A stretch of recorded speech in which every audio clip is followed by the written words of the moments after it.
আসসালামু আলাইকুম ওরহমতুল্লাহি ওবরাকাতুহ। প্রিয় ভাই ও বোনেরা, আজ আমরা এমন একটি তাসবিহ নিয়ে আলোচনা করব যা জিব্রাইল আলাইহিসসালাম স্বয়ং নবীজি সাল্লাল্লাহু আলাইহি ওয়াসাল্লামকে শিখিয়েছিলেন।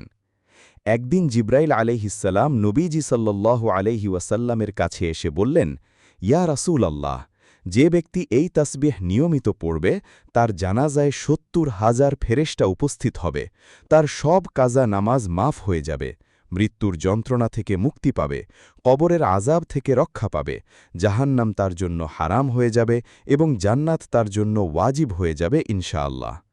তাসবিহটি হল, প্রথমে একবার দুরুদ শরীফ পড়ুন, যে কোনো দুরুদ।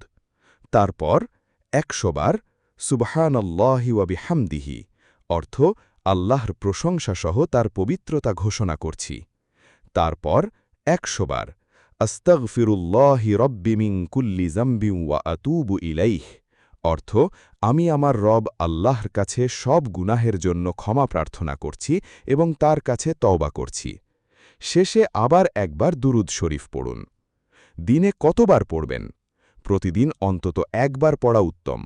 সবচেয়ে ভালো সময় ফজরের নামাজের পর অথবা রাতে ঘুমানোর আগে। যত বেশি পড়তে পারবেন তত বেশি উপকার পাবেন। প্রিয় ভাই ও বোনেরা, এই তাসবিহটি নিয়মিত পড়ার চেষ্টা করুন। আল্লাহ আমাদের সবাইকে এই আমল করার তৌফিক দান করুন এবং আখিরাতে সফলতা দান করুন। আমিন। ভিডিওটি লাইক করুন, শেয়ার করুন এবং চ্যানেল সাবস্ক্রাইব করে রাখুন। وآخر دعوانا أن الحمد لله رب العالمين. السلام عليكم ورحمة الله وبركاته.